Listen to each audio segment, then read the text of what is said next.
Hi everyone, it's your favorite Atomic Blonde here with a little bit of Atomic Pop chat. Wow, a lot has been going on this week. Like for weeks I've been like, oh, if there's something to make a video about, I'll try and make something or I'll watch something. Been pretty quiet. And then this week, it's just like anything and everything has dropped. So a great week to be reviewing stuff. This does not cover the three-body problem. I dropped that on Sunday as part of a Sunday lunch special. So go check that out. See what I thought of the Netflix adaptation. Bit of a mixed bag, but for more information, go check that out. So we won't be covering that here. But let's get into some of the new releases, shall we? There'll be some light spoilers. As these have only just come out, I won't be going into sort of heavy spoilers, but just more letting you know my thoughts and whether it's a sort of thumbs up or thumbs down from me. So let's crack on as always. Up first, Roadhouse. So again, I mean, I touched on it last week in my Sunday lunch around soft reboots and remakes and hard reboots, and do we need them? Do we want them? 9 times out of 10, no, I would say. And I think there was anybody like myself, or with a certain age group, as soon as they touch a classic 80s film, inwardly you're just groaning, going, oh man, this is not going to be good. So so, and then there was a whole debacle around the director of the film kicking off when they said they were just going to release it to streaming. He felt it should also be released in the cinema as the test scores were good, but if that's not what if that's not what was agreed, that's not what you get, is it? So we finally on Friday it was released onto Netflix, obviously exclusively, and it was all right. I mean, it kind of does what it says on the tin. I think if you sort of approach any of these films like a Jason Statham film, you pretty much know what you're going to get. It's not going to be the greatest film ever made. It's going to be cheesy. There's going to be plot holes, even, a bit naff in places. But overall, you're probably going to have a good time. And that's kind of where I am with this film.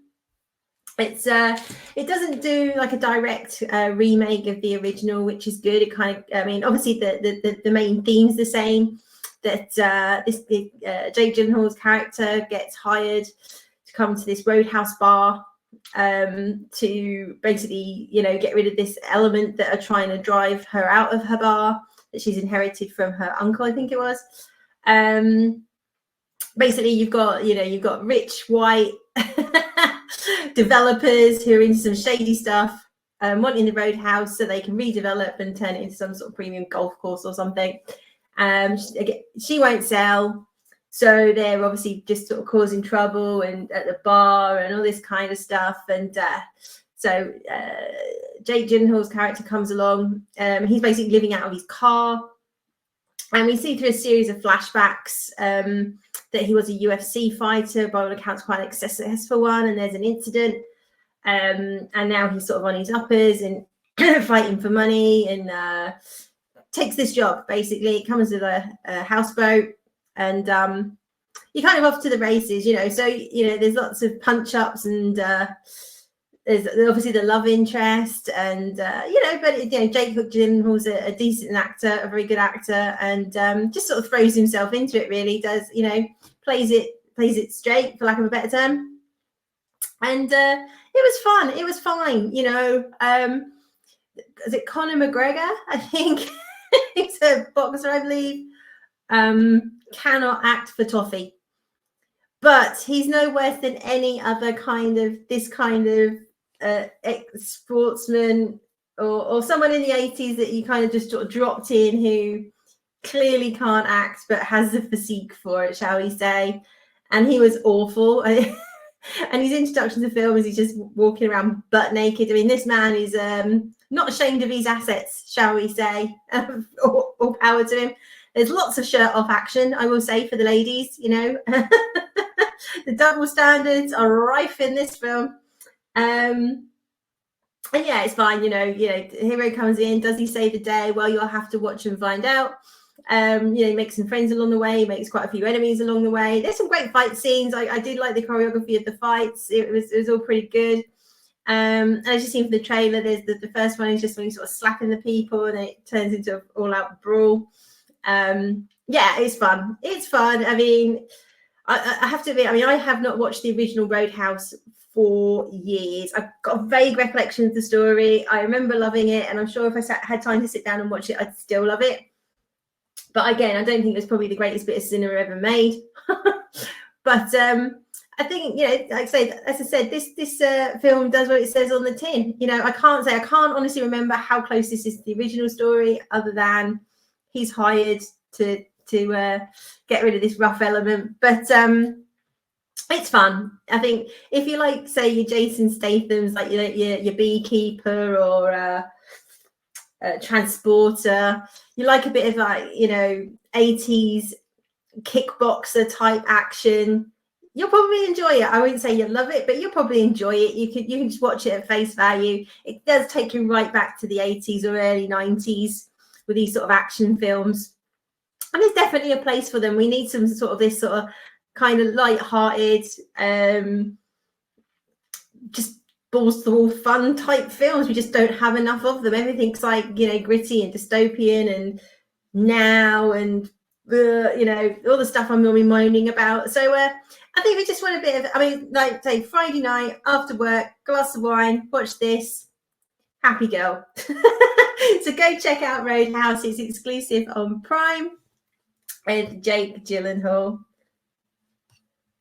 Okay, moving on. Ghostbusters Frozen Empire. So I went to the cinema yesterday to go see this. I have to say, I went to, I think, the second showing of the day, and there really wasn't many people in there. Maybe, I'm not even sure, in double digits, maybe just about double digits. But I say it's very early in the day. I think the next showing was a lot busier, judging by the queue as we were coming out. What to say? It's not a bad film. I've seen some pretty harsh criticism of it. I've not actually watched anybody's reviews or looked in any detail. I've just seen a few sort of headlines here and there. And I think the one thing that a lot of people are saying is like there's just too many characters. I think that is true, and not everybody really sort of gets fleshed out at all. Obviously, if you're a Ghostbusters fan, and certainly if you like the real Ghostbusters, the cartoon, which I remember watching when I was younger, that kind of whole thing of like Slimer living in the firehouse, that's kind of brought into this. That he's like in the attic kind of thing. It's just the constant eating thing. That was quite funny. But it's like from a nostalgia kind of point of view, it's quite funny, quite well done. Yeah, overall the story's not bad. It sort of hangs together, makes sense. There's an orb with a demon trapped inside, or some sort of a multi-dimensional being demon type thing. And I really like the start, actually. The start is sort of turn of the century New York. You get these firefighters coming out of the firehouse, the Ghostbusters firehouse when it was still on. They get called to this society, and they sort of see this, which looks like smoke coming out, but it's actually sort of like liquid nitrogen kind of stuff. And they go in, and the whole room's frozen, and everybody in it's frozen. And then they discover this ball, and then we kick to present day, and the shenanigans you see in the trailer when they're driving around New York trying to catch this dragon spirit from Soup Kitchen, Hell's Kitchen, or whatever it's called.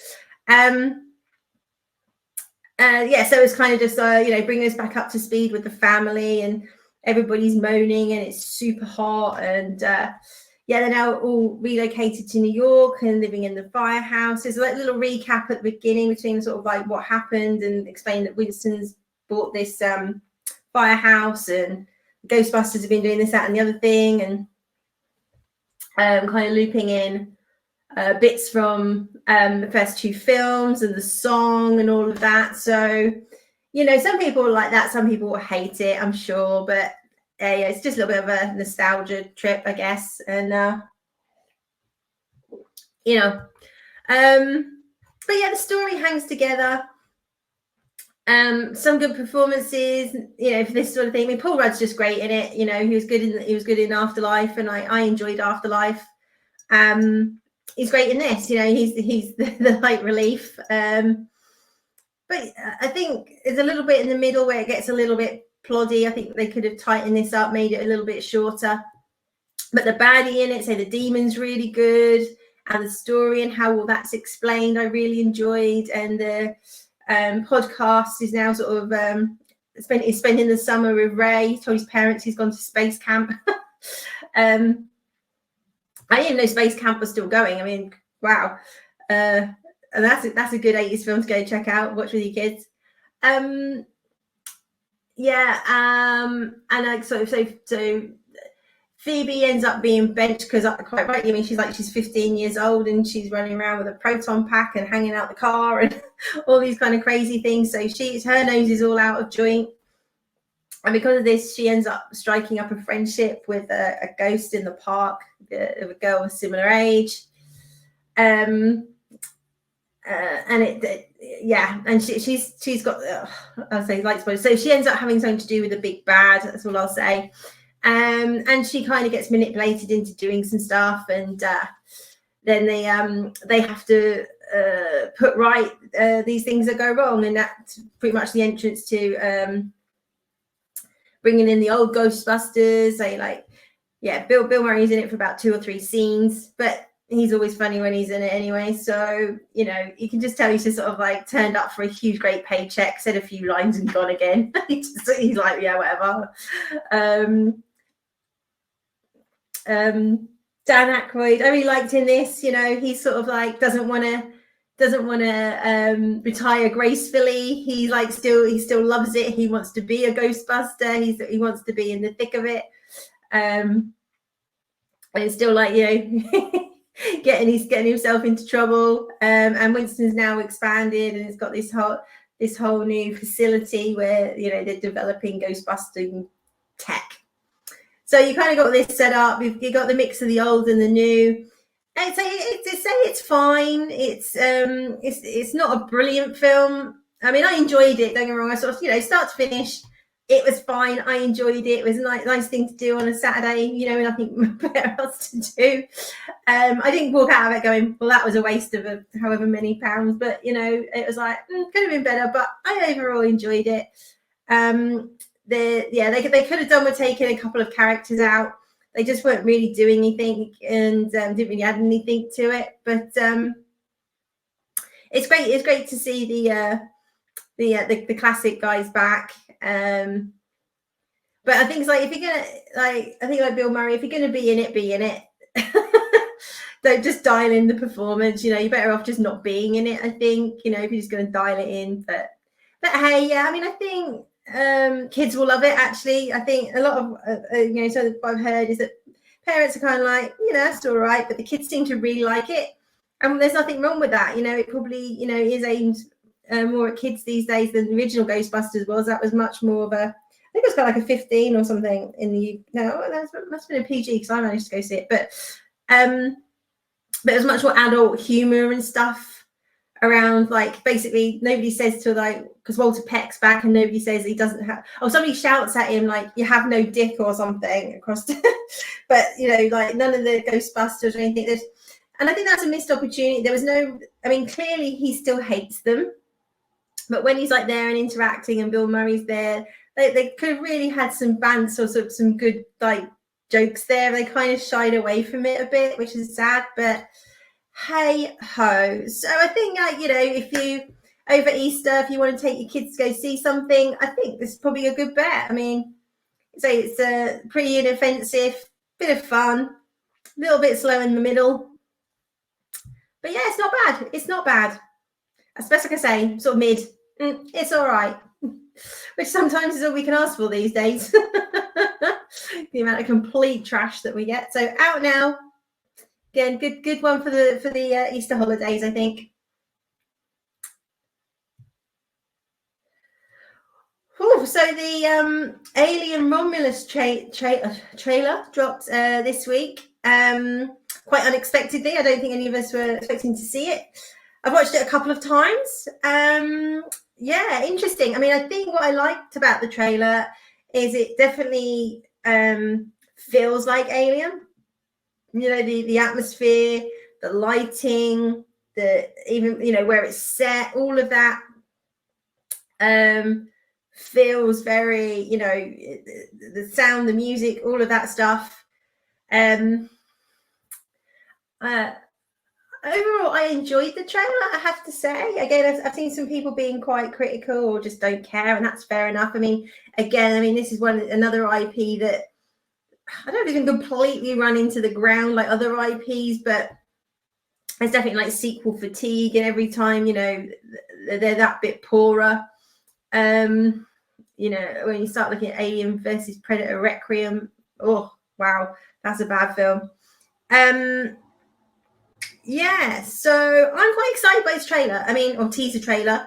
I mean, if the purpose of a trailer is to get you interested in the film, whereas previously I was probably like a lot of people, like, oh god, not another Alien film. For me, it's done its job. I mean, this teaser trailer has definitely got me more interested in seeing this. Like I say, I liked what I saw in the teaser trailer. It looks like it's going to have lots of jump scares. And what I really liked is it seems to have gone back to its horror roots, which it kind of moved away from a little bit with Aliens. It was more of an action, but obviously the bit when they go under the cooling towers and you got all the cocoons and pretty grim. But I think Alien really had that more sort of horror vibe, sci-fi horror vibe to it. So I'm really excited if it's getting back to those sort of roots, that we're going to sort of see a more horror type Alien. Looks good. We're not sure what this alien is. It does appear to have connections to Alien Covenant. So whether these are the results of the embryos that David had on the Covenant, don't know. Or are these, because this is set between Alien and Aliens, so the company the company knew about, obviously the company sent the Nostromo to the distress signal, so they knew something was there. And obviously it comes out later that the crew's dispensable, get the alien. So have the company been to LB-426 before sending the colony? But that wouldn't really make sense in the continuity. But it would kind of make sense if this, and it's called Romulus because of the space station, I believe. So the space station is, I think, near Saturn. So this could be somewhere where they directly worked on whatever David smuggled out. I don't know. Now, obviously, what's confusing is we're also getting an Alien TV show that I believe has nothing to do with the prequels. I'm not even sure it's in it, whether it follows on from Aliens or I can't remember. I'm getting very confused. I mean, it's typically we're getting a TV show and a film, and neither of them have anything to do with each other. We shall see. But yeah, I was really excited by this. The bit when they're running and like all those face huggers come out. I mean, face huggers are disgusting anyway, and I say I'm not good with like 8-legged things, so I was squirming watching that, all these scuttling across and coming after him. And when it launched her, I mean, it knocked her off her flipping feet. These things seem, I mean, they were always incredibly strong, but these face huggers seem even stronger than the ones that we've seen, and a lot darker as well. So, and again, if these are David's versions of the xenomorphs, who knows what we're going to get. But I think the teaser trailer for me has done its job. It's got me interested. I'm curious to see what we're going to get. Excited for the next trailer. This is out, say, 16th of August in the UK. I don't know if it's the same release date nationally, but I will be keeping an eye on this. I think definitely keen for another trailer. And if the trailer stands up, I think I'm probably going to go see this at the cinema. I mean, it's not something I thought I'd say. I mean, I remember going to see Prometheus and watching it in 3D, which I really shouldn't do because it gives me migraines, and I came out with this really bad headache and quite disappointed. Like, what was that? Like most people. So, but if it's, I think it looks like a solid return to the roots. Are we going to see something new?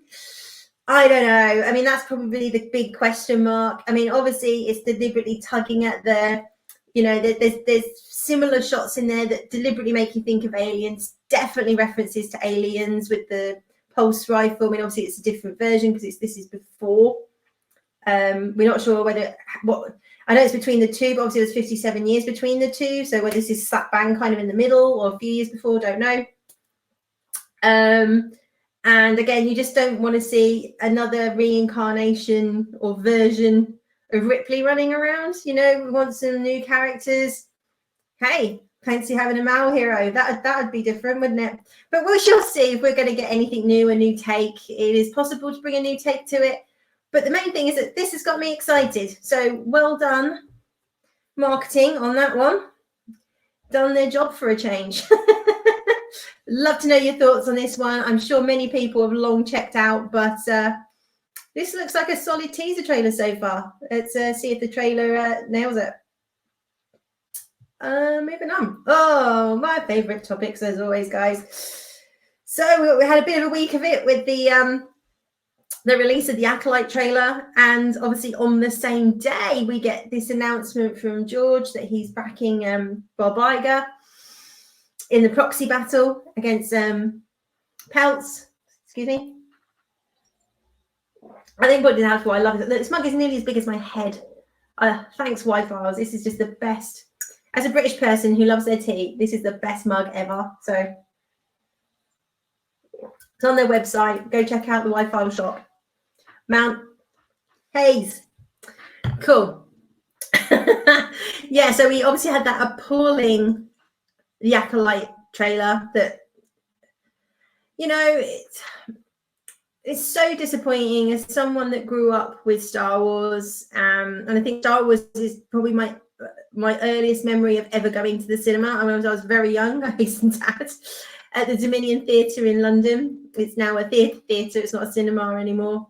Just opposite Tottenham Court Road, and it was like one of the most amazing things I'd ever seen. It blew my tiny little mind. I set the bar pretty high, you know. So it's like probably the first thing I remember going to see at the cinema, and yeah, and you know, I've had that love of Star Wars my whole life, my whole adult life. My friend texted me the other day actually to say she goes, oh, showing my son Star Wars for the first time. He's 8, and I was like, oh, I'm so jealous. You know that where you know you can never relive seeing it for the first time. And I love the fact that, you know, that these films are still being introduced. It's fantastic. And yeah, and then we've got this modern Star Wars that is being made by people that don't like Star Wars, never watched Star Wars, want Star Wars to be something else. If you want it to be something else, then just make something else. This perpetual thing of taking an IP and making it into something else because it doesn't fit what they want it to be is bonkers. You know, just make the thing, because at the end of the day, they drive the audience away that it has. So the audience you're left with are the audience that would come and watch anything new you made anyway, because it'd be for them. So the numbers would still be the same. There'd still be crap. There'd still be like 300,000 people watching it, whether it's something new or something established, because all the old fans have all long since gone because we've been told up teen time it's not made for us. So I don't know, it does look like just another train wreck. I mean, production-wise, I have to say, production values, it looks a lot better. It looks like a definite improvement in how it looks. You know, the woeful CGI and too much use of the volume and stuff. And so from that point of view, yeah, it looks fine. But there's nothing new in it. You know, it's meant to be 100 years before the prequels, before Phantom Menace. And the Jedi outfits are still exactly the same. So Jedi outfits didn't change in 100 years. lightsabers haven't really changed in 100 years. I mean, come on, it's just lazy. It's like, try and think of something new. As I was just talking about there with Alien and Aliens and the one in between, you know, things are evolving. It's not going to look exactly the same. And, you know, when time passes, it's like they don't seem to have any understanding of how time works, you know. 100 years ago, were we wearing what we're wearing now? No. And I'm pretty sure the Jedi wouldn't have either. I mean, it's exactly the same material, exactly the same colors. Would they even have a uniform 100 years ago? Would they be more militarized, which is what I kind of expect to see?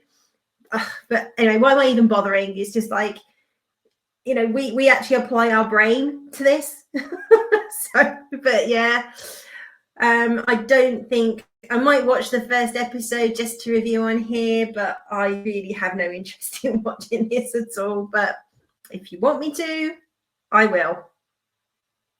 Why did I say that?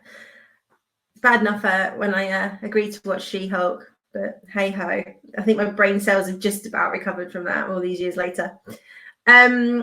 Yeah, so, and on the same day, as I said, we got this announcement from George. I don't know how I feel. Well, I do know how I feel about this. I mean, at the end of the day, the guy checked out years ago on Star Wars, you know, after the fan backlash, after the prequels. He was pretty hurt and battered by it all, and he was a bit sort of like washed his hands of it, I guess. But for me, it's more, this guy's like, what, 80 there, I think. He's not in the best of health.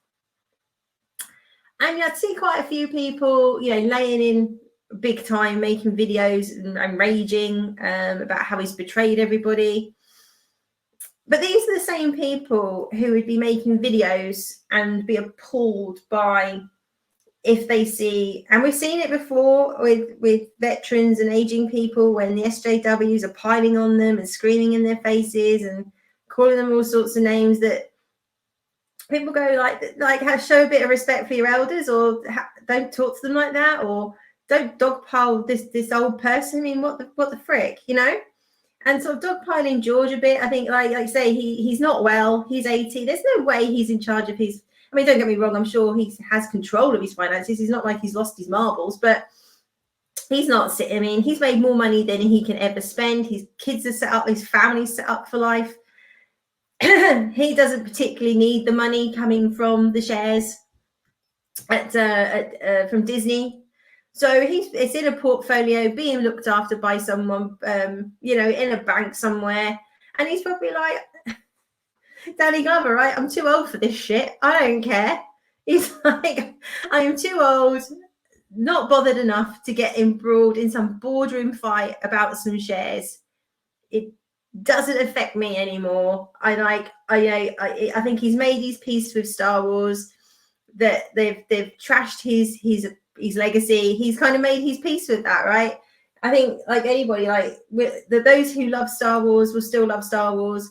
And like everything else, we differentiate as fans. We have Star Wars and we have Disney Star Wars. We have Marvel, we have Disney Marvel. And those of us that love Star Wars will always love Star Wars, and we will always have affection for George for creating Star Wars. And we will go, that Disney shit, not George, not his legacy, jog on. I mean, it's just even worse that they've also destroyed Indiana Jones. I mean, Lucasfilm was just in the toilet. If I was him, I'd ask to have my name taken off it, quite frankly. But I just don't think it's cool for people to be raging and like, oh, you betrayed us, George Lucas. I mean, he's an old dude. Let the guy alone, right? So if that was my granddad, I'd be fuming, going like, don't talk to my granddad like that. Fucking, you know, who the hell do you think you are? That and that's how people have to remember sometimes, right? He's not a spring chicken. And would you talk to any other 80-year-old man like that? No, you probably wouldn't. So just, you know, there's nothing wrong with having an opinion and saying, a bit disappointed that, you know, George hasn't done this, but I kind of, you know, but big dog piling bit, not cool. Not cool. And again, shout out to Film Threat for their fantastic Disney image. I just love that Disney image. So anyway, this proxy fight is rumbling on. We're not far away now. The vote's going to happen next month. From some of the disgusting videos or that Disney have released on what they're saying about Peltz and the former CFO, these guys are scared. These guys are running scared. I saw something the other day that says some other company is backing Peltz. I haven't had a chance to watch any videos on that because, like I say, this is not my area of expertise at all. So I do rely on like what Valiant Renegade and WDW Pro say on these things, who work in these sort of financial places, as to work, hey, well, what does that mean? What could that do? I mean, surely, I'm sure you're using common sense that the more these sort of big players come out and back Peltz, the tighter the vote is going to be. And it will damage Disney stock price either way. So again, I guess it's like watch this space. But yeah, I feel it's a bit sorry for George. You know, he's had his legacy destroyed, and now he's got people screaming at him on. Not to be fair, he probably hasn't even seen these videos or what's on Twitter, and he probably really doesn't care. Like you say, I'm too old for this shit, whatever. But it'd just be nice if he could just sort of, you know, however many years that dude's got, that he can just sort of enjoy them in peace with his family, you know, and you know, put his feet up and not have to deal with crazy fans yelling at him for. Because at the time, nobody batted an eyelid. None of us thought it was a bad thing when he sold Star Wars to Disney. So how is he supposed to know? And like once you've sold it, right? And I think he's a lot more old school in that sense, that, you know, what you think in private tends to stay in private. You know, that generation don't publicly really give away a lot. So fair play to the man. Fair play. Okay, what's left? All right, cool. So I saw a trailer for this literally the other day. I don't know a massive amount about it, but a new show coming up on Netflix it's rumored to be the 27th. It's definitely June. Called Supercell. It's set in South London. So yeah, it'll be quite interesting. And there's a group of I think 5 people who start to develop sort of supernatural or superhuman powers of some description. And the lead character, I think it's his girlfriend or his wife, I think it's his girlfriend, is killed. And it's to do with like him developing these powers, or these people developing these powers. And then, but as part of these powers, they have the ability to go back in time. So it's basically him sort of finding these people, convincing them to help him, and then go back in time to prevent his girlfriend from being killed, I believe is the gist of it. So it sounds quite interesting. As I say, it's quite nice to have something set here in London as well, in South London. Excuse me, I got right frog in my throat. So yeah, like I say, I don't know a great deal about it. The trailer looks quite interesting. So yeah, that's really all I can say about that. I'll have to look into it a bit more and give you a bit more information, but go take a look at the trailer. Let me know what you think. Excuse me. But I'm a bit of a sucker for anything, you know, where you got superpowers and time travel. I tend to be in. So, but yeah, let's see, like from a sort of, you know, UK perspective for a change, like I say, it's set in South London. We'll see. Yeah, I think the trailer's on YouTube or on the Netflix channel on YouTube. So check it out. Let me know your thoughts. But yeah, it could be, you know, Netflix seems to be on a bit of a roll at the moment. They've had some pretty solid stuff coming out. And not all sort of modern take stuff, if you know what I mean. So yeah, fingers crossed this is going to be another banger. Let's see. Who knows? With Netflix, it's always 50-50, as it is with Amazon, to be fair. Yeah, we all can't wait for Rings of Power Season 2. Yay. Not that I even watched Rings of Power Season 1. Lord of the Rings is not my jam. But nor's that, by all accounts, for anybody. So, hey-ho. Cool. Fantastic. So that's it, guys. That's everything. I just wanted to chit-chat today.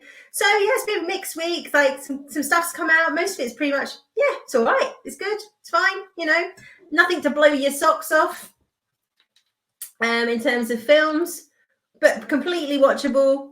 Ghostbusters Frozen Empire, I think, is a great shout for the Easter holidays with the kids.